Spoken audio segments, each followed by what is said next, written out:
美日举行首脑会谈，深圳卫视东京特约观察员带来现场独家观察。那么我呢，作为全球唯一的华文媒体，现场采访了日美首脑会谈和日美联合记者会。Are you willing to get involved militarily to defend Taiwan if it comes to that? Yes. You are. That's the commitment we made. 中方对美方的言论表示强烈不满和坚决反对。台湾是中国领土不可分割的一部分，台湾问题纯属中国内政，不容任何外部势力干涉。在涉及中国主权和领土完整等核心利益问题上，中方没有任何妥协退让余地。任何人不要低估中国人民捍卫国家主权和领土完整的坚强决心、坚定意志、强大能力。美日在琉球群岛增兵设点，如何试图构筑琉球湖军事要塞，提升介入台海、东海军力？通过推进离岛前沿部署，形成可以有效、快速介入台海有事的那么一种军事行动能力。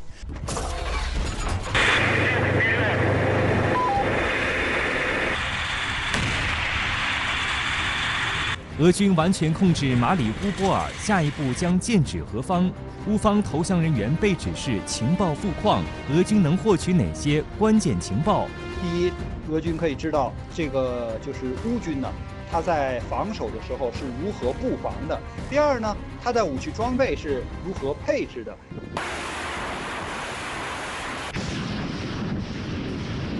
俄乌在顿巴斯激烈炮战，顿巴斯决战会否即将来临？俄军城市战利器现身北顿涅茨克是一种怎样信号？ BMPT 战车的车载火力是非常强大的，还被冠以“死亡联合收割机”的称号。拜登签署400亿美元援乌法案，包含哪些具体内容？北约展开密集军演，又在如何加码拱火？23号，美国总统拜登与日本首相岸田文雄举行会谈，这也是两人首次面对面正式会谈。在会谈中，二人老调重弹，强调加强美日同盟，应对中国等等。岸田文雄声称，他向拜登表明了决心，将从根本上强化日本的所谓防卫力，计划将日本防卫费增加至适当水准，得到了拜登的强烈支持。在会谈结束后的联合记者会上，拜登还妄称会武力协防台湾。据路透社报道，拜登这一表态背离了美国政府此前在台湾问题上的一贯做法。实际上，这已经是拜登第二次发表类似的言论。2021年10月，也有人提问拜登：美国会协防台湾吗？拜登的回答也是：是的，我们有这样的承诺。此外，这次日美首脑会谈还向外界放出多个值得注意的信号。深圳卫视东京特约观察员毛峰也以华文媒体人的身份参加了这次日美首脑会谈。我呢，作为全球唯一的华文媒体，现场采访了日美首脑会谈和日美联合记者会。那么从我在现场观察到，可以感到有这么几个鲜明的特征。首先，第一个呢是明确并强调了日美同盟对于印太地区安全保障的共同领导作用。那么，也就是要进一步强化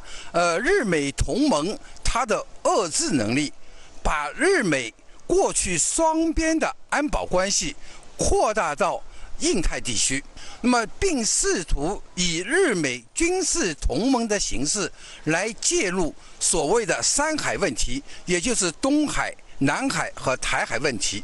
那么第三方面呢，就是对于美国主导的印太经济框架，也就是 IPEF， 那么日本呢是积极的附和，同时呢也要在供应链和经济安保等方面牵制中国。5月24号，毛峰也参加了美日印澳4边机制峰会。这一峰会也被认为是美国为了遂行印太战略私利进行拉帮结派。这次呢，也是由日本搭台唱戏，主办美日印澳4边机制的跨岛峰会。那么这次跨岛释放出3个重要信号。那么首先是日本要在四边机制当中，在牵制中国方面成为亚洲地区的领头羊和急先锋。随着美国印太战略的展开，美日不断强化军事同盟关系，联合应对所谓台海有事、钓鱼岛有事也进入实质行动层面。5月15号，在美军将冲绳归还日本50周年纪念典礼上，日本首相岸田文雄就明确表示，要维持日美同盟的威慑力。拜登在贺信中则写道：“美国国民和冲绳县人民之间的纽带是深化美日关系不可替代要素。日美关系已从昔日战场上的敌人变成了最紧密的盟国。冲绳岛是琉球群岛最大的岛屿，面积仅占日本全国总面积的0.6%，但在美国眼里，冲绳距离中国和朝鲜半岛较近，具有重要的战略意义，是一个静止的航空母舰般的存在。冲绳一共设有美军基地31处，士兵人数超过2万名，包含了海、陆、空以及海军陆战队4大兵种，是美军海外基地中少有的兵种齐全基地，聚集了将近70%的驻日美军。冲绳回归之时呢，日本民众就提出了希望冲绳成为没有美军基地的那么一个和平之岛。那么诚如冲绳县知事玉城丹尼所说的那样，那么即使在回归50年后的今天，冲绳成为和平之岛的目标仍未实现。冲绳民众对和平的无比渴望，是因为他们经历过冲绳战役，这也是2战中最为惨烈、死伤人数最多的一场战役。冲绳战役从1945年4月上旬持续到6月下旬，激战3个月，日军伤亡11万人，被俘9000人，美军伤亡人数也达到7.5万人。值得指出的是，日军在无法取得胜利做困兽之斗的情况下，蛊惑并逼迫冲绳民众集体自杀，造成10多万冲绳平民身亡，占冲绳平民人口的1/3。我呢也去过3次冲绳，对我来说留下最深的印象，那就是被登录为世界文化遗产的首里城。那么首里城作为历史上琉球王国的王宫，那么它的整体的建筑融合和再现了中国宫廷紫禁城的建筑风格，其中正殿中央为国王的宝座，那么上面悬挂着清朝康熙皇帝所赐予的匾牌。可惜的是，在经过30年重建的首里城，那么却在2019年又遭遇到大火的烧毁。那么这是首里城第4次被毁。所以到冲绳访问或采访，我常常带着一种比较深刻的感触，那就是说，冲绳其实是一个多彩的城市，也是一个悲情的城市，但是对冲绳民众来说，更是一个充满着期盼和希望和平之岛的那么一个城市。此外，在过去的50年间，驻冲绳美军也令当地民众苦不堪言。据冲绳县统计，从1972年到2019年，驻日美军及军属在冲绳共犯罪约6000次，其中不乏抢劫、强奸、杀人等恶性犯罪。此外，美军交通事故累计造成超过4000人死伤，美军军机多次在冲绳发生坠毁、紧急迫降等事件。在去年年底开始的日本第6波新冠疫情中，大量驻日美军在入境日本时不受防疫措施限制，造成日本防疫出现漏洞，冲绳县成为最大的受害者。而面对冲绳驻日美军的种种劣迹，日本政府长期以来采取爱莫能助的姿态。遇到驻日美军侵害冲绳民众的重大事件时，日本政府往往只是口头表示遗憾，希望美军下不为例。值得指出的是，对于冲绳民众的声音，日本政府依旧选择听不到。在强化美日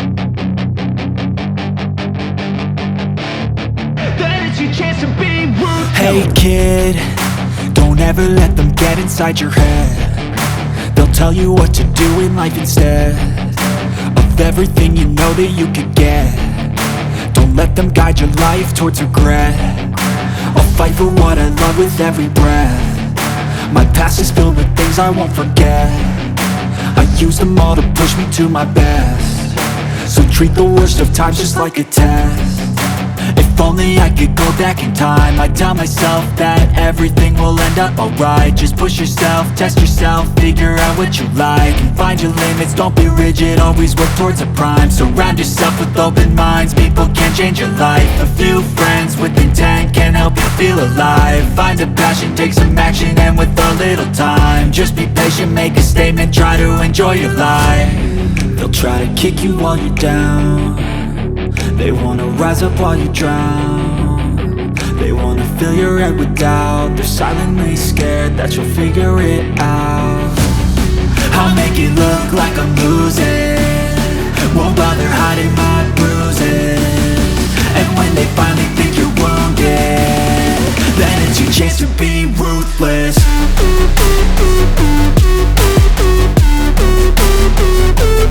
将成为阻碍解放军第一岛链的一道军事屏障。近年来，日本自卫队已经在靠近钓鱼岛和台湾岛的西南离岛部署兵力，未来还要进一步增加兵力，而且这些离岛基地也是能够供美军使用的。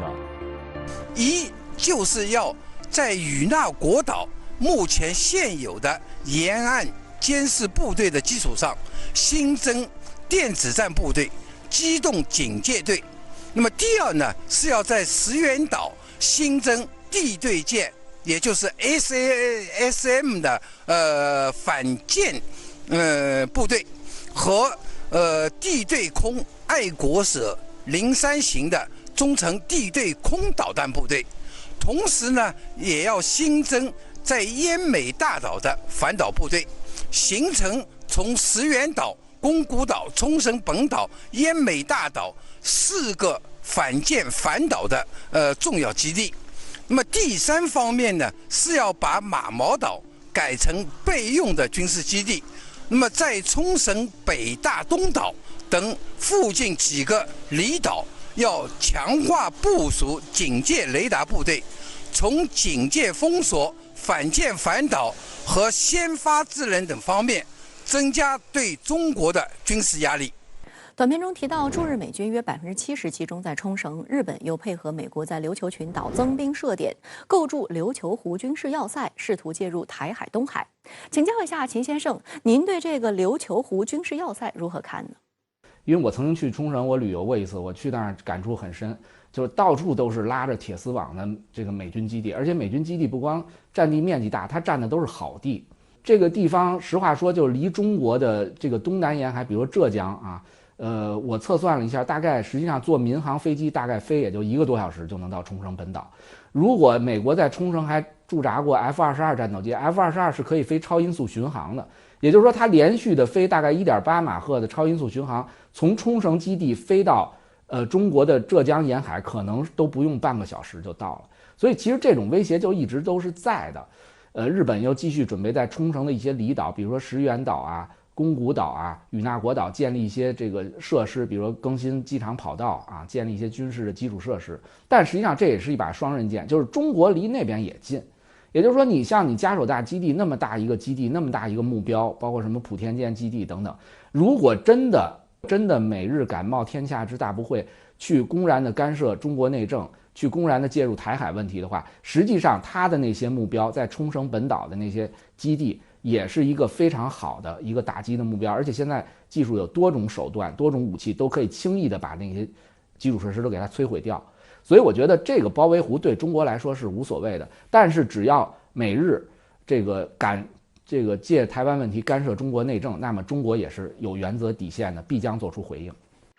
日前，在驻日美军三泽基地内举行了一次大象漫步。值得注意的是，这次大象漫步是由美国空军、海军和日本航空自卫队联合举行，一共有34架各型飞机参加。请教一下秦先生，美日此举试图释放什么信号呢？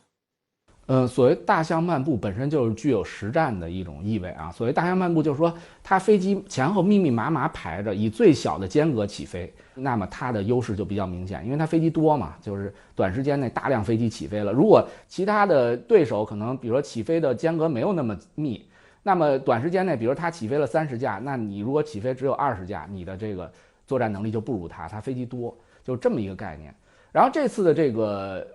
演习，我注意到就是它的一大特点就是，除了是美日联合搞之外，然后涉及多军种，就多涉及空军，还涉及海军的机型，然后还涉及了多个机型，这个和之前的包括美军自己的一些大象漫步演习是不一样的。这次我注意到，你像日本自卫队的 E-2C 预警机啊，美国海军的 P-8 反潜机、反潜巡逻机，然后美国的 C-12 的通讯联络机啊，这个。还有美国的 EA-18G 咆哮者的电子战飞机，还有一些直升机啊，甚至于都参与了这次所谓大象漫步的演习。它是一个很强有力的一个空中作战集群啊，这个集群里包括大量的先进战斗机以及各种各样的辅助飞机，比如预警机和反潜巡逻机，所以形成一个庞大的一个空中警戒、海上对海警戒以及空中的这种获得空中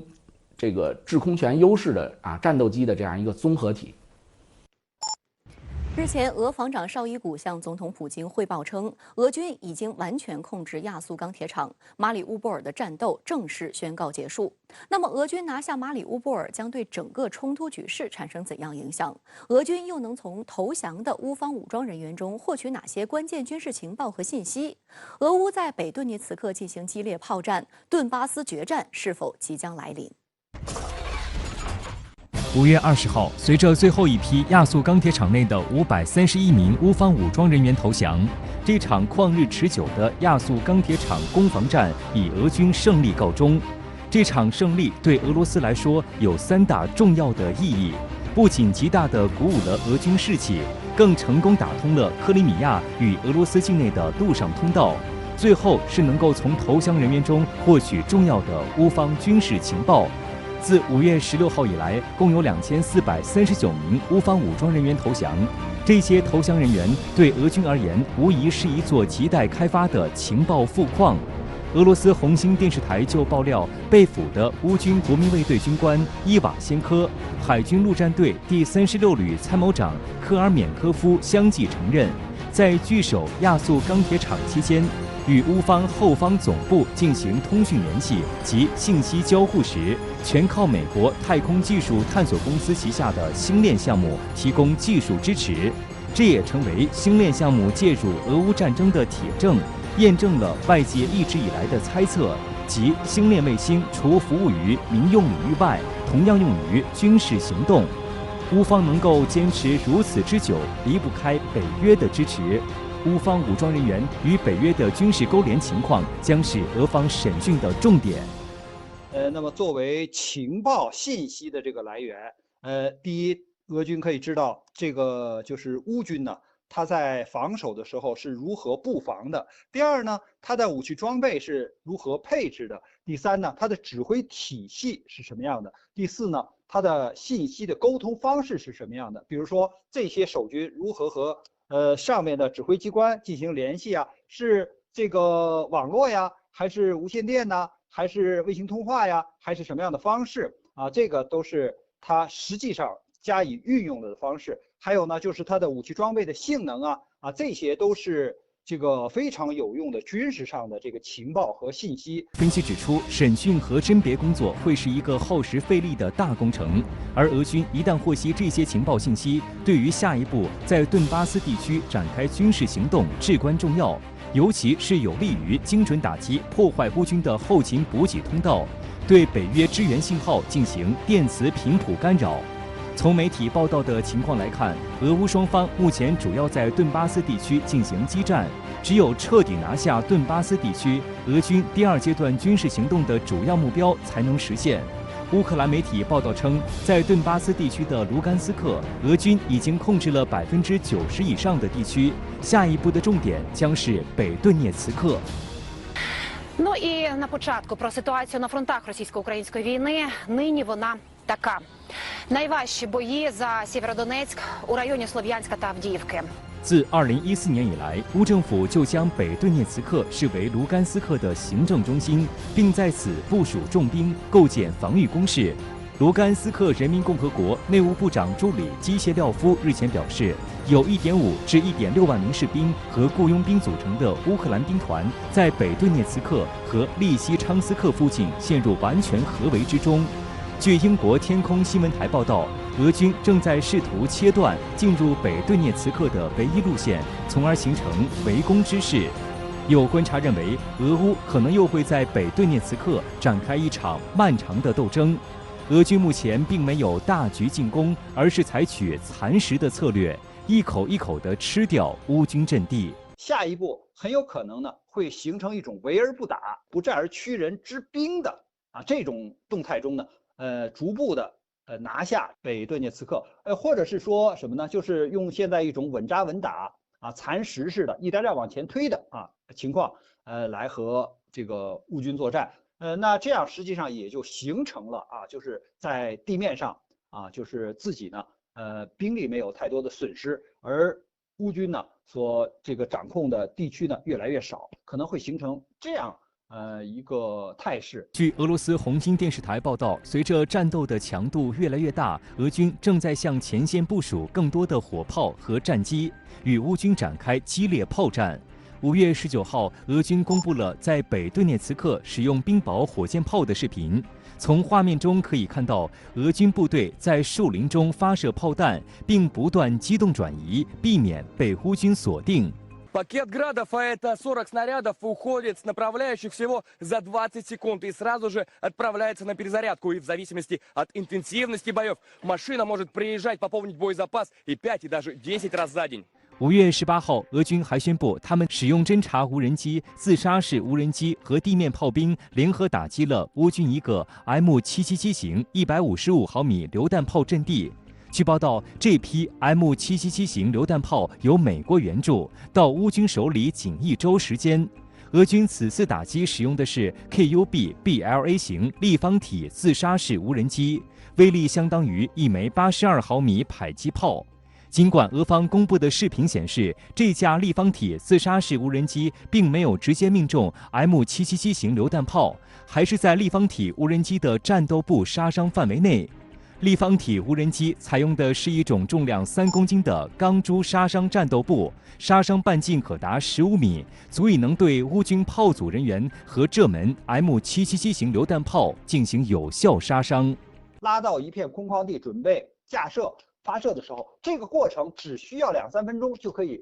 把这个炮弹打出去，就可以攻击对方的目标了。但是就在这2-3分钟里边，它却受到了俄罗斯的这个自杀式的无人机的攻击，说明俄罗斯对它的这个行动是一直监控的。